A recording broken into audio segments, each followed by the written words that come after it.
Somewhere between the day you just lived and the sleep waiting to take you, there is a frequency. You won't find it on any dial. It doesn't broadcast on a schedule. It comes when the hour is late and the lights are low, and you are ready to go somewhere without leaving where you are. This is the midnight frequency.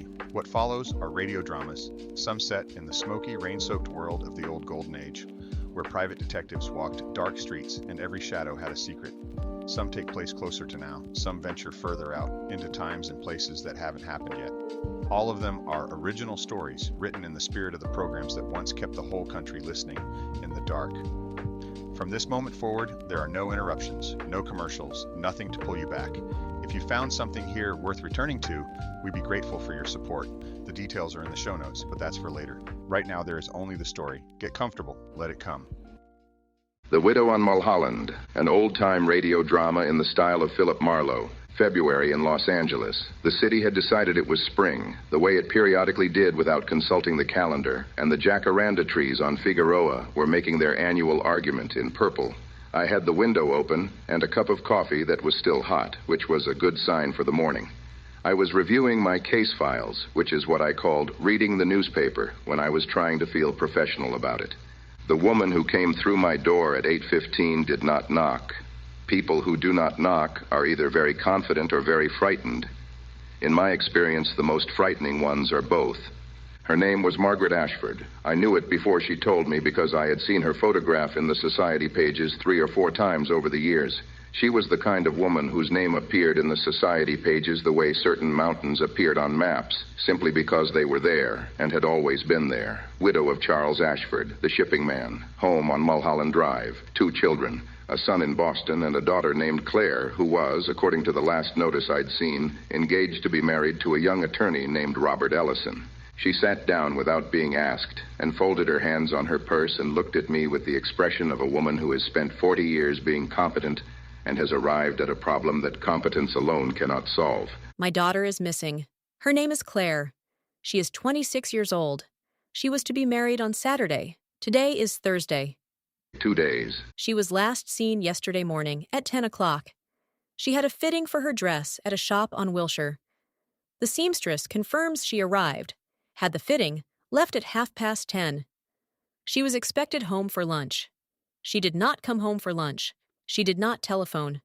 Her car was found this morning on a side street in Silver Lake, 2 miles from the dress shop.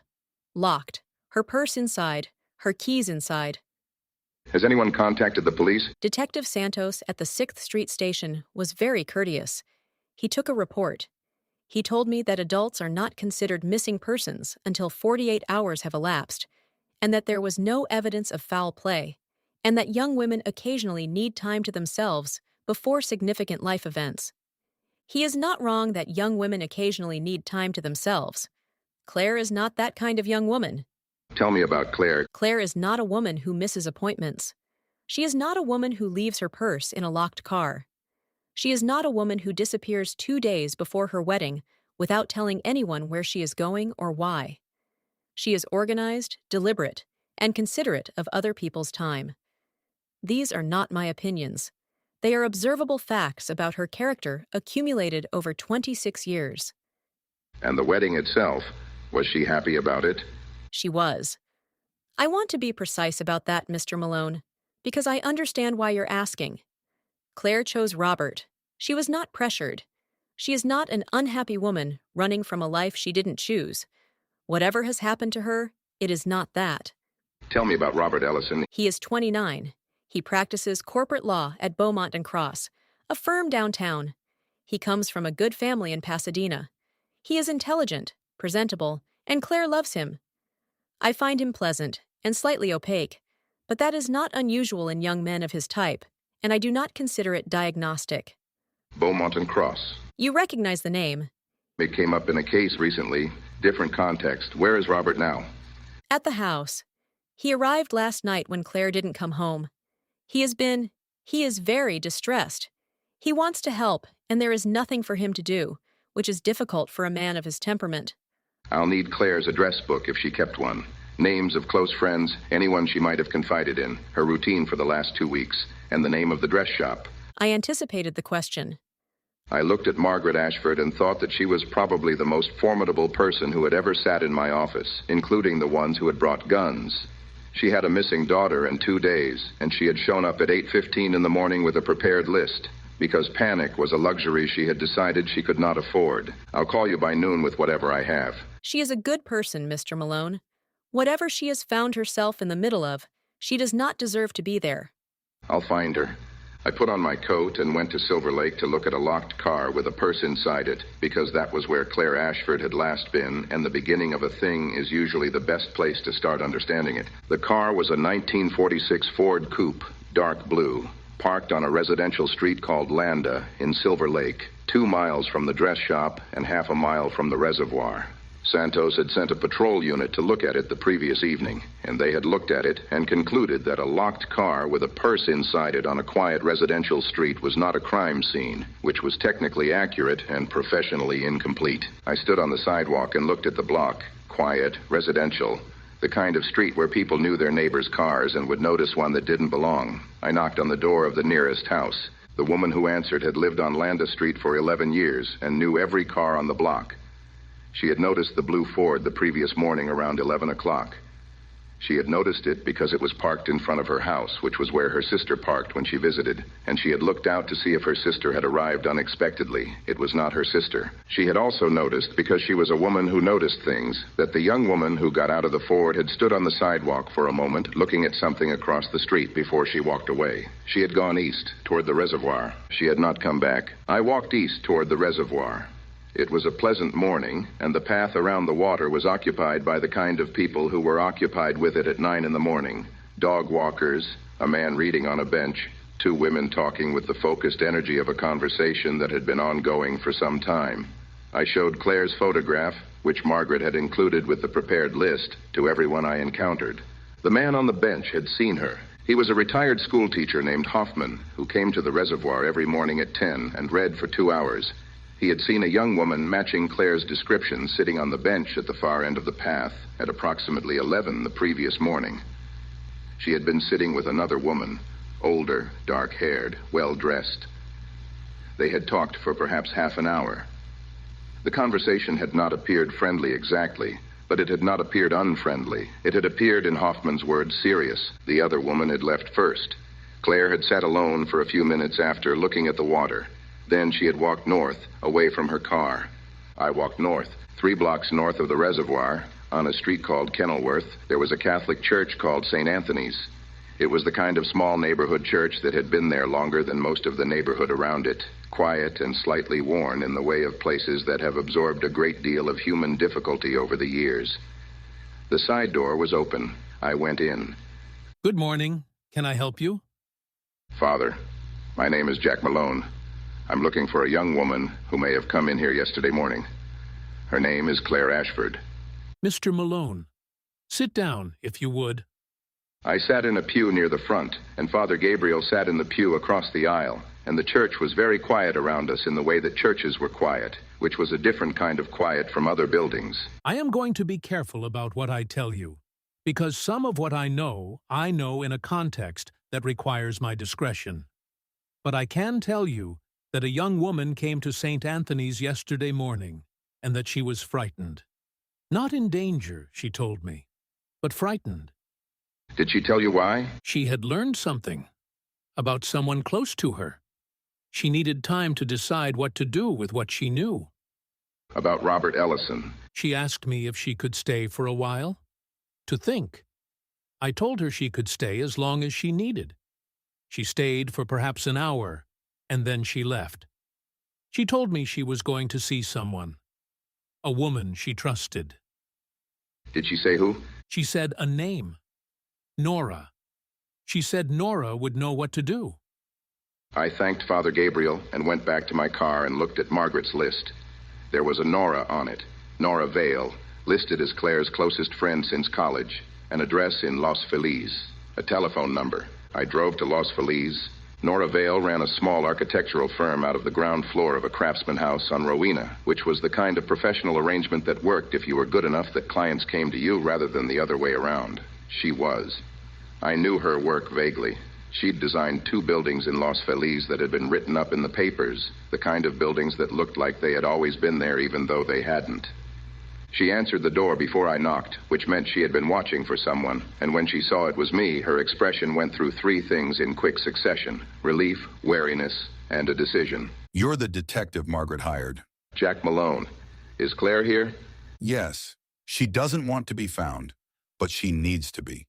Claire Ashford was sitting at Nora's kitchen table with a cup of tea she wasn't drinking, and she looked up when I came in with the expression of a woman who has been dreading and expecting this moment in equal measure. She was younger than her photograph. Photographs of composed people always make them look older, and she had the particular exhaustion of someone who has been awake with a difficult thing for a long time. You called her? I called your mother's detective. Your mother's worried sick, Claire. 2 days before your wedding. I know she is. Mr. Malone, sit down. I'll tell you. Take your time. 3 weeks ago, I found a document in Robert's briefcase. I was not going through his things. He had asked me to get a file from his case before he went into a meeting, and I found it by accident underneath the file he wanted. It was a letter from a man named Gerald Cross. Gerald Cross. You know the name? Cross was arrested last month on municipal corruption charges. He's awaiting trial. The letter was dated 8 months ago. It was addressed to Robert.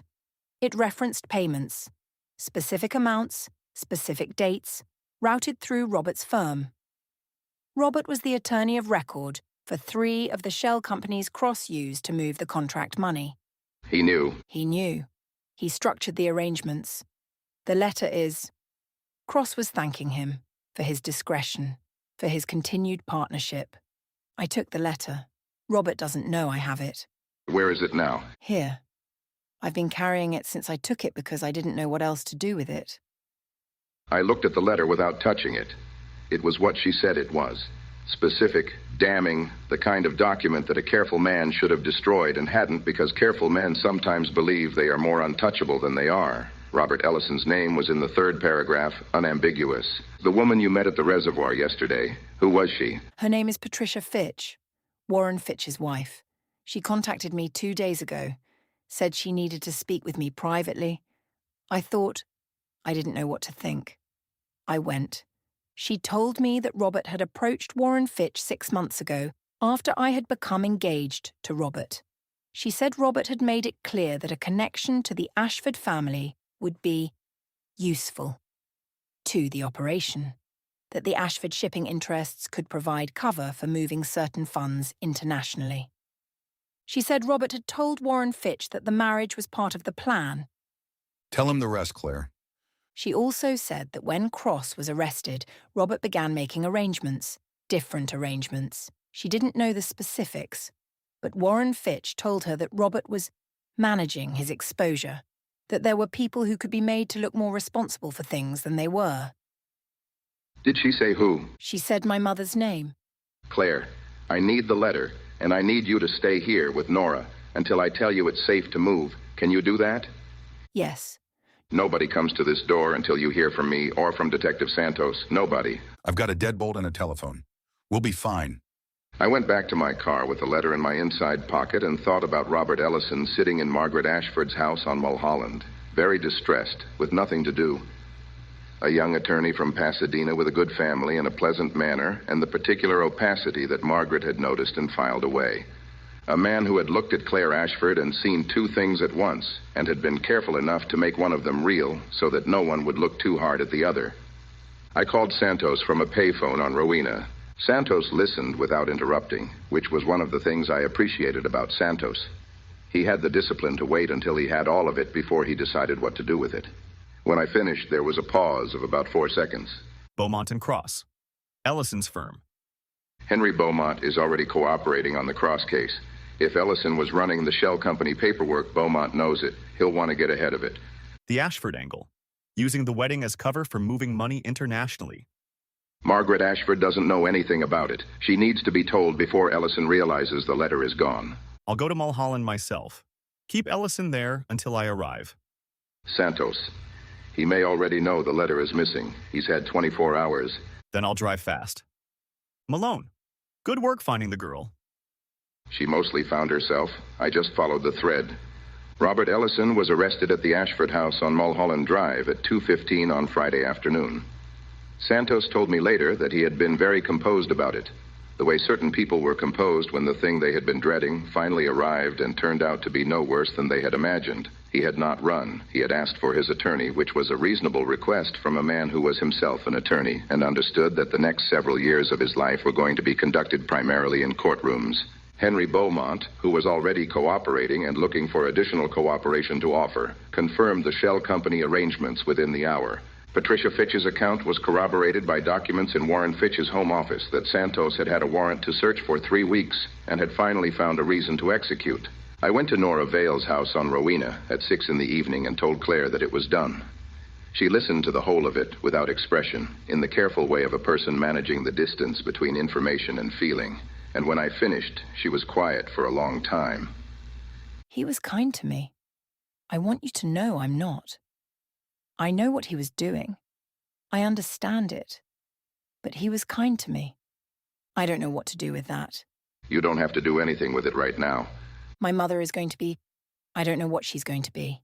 She's going to be relieved you're safe, and then she's going to be angry at Robert Ellison for approximately the rest of her natural life, in that order. That sounds right.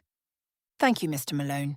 Margaret Ashford called my office the next morning, Saturday, the day that would have been the wedding. She did not say anything about that. She thanked me for finding Claire in the precise and unhurried way she did everything. And she told me my invoice had already been mailed. Then she said one more thing. She is home. She is safe.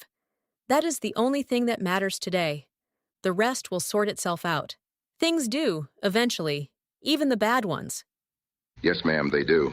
I hung up the telephone and looked out my window at the jacaranda trees on Figueroa, which were still making their purple argument and would be for another few weeks before they thought better of it. Claire Ashford was home. Robert Ellison was in custody. Santos had his paperwork.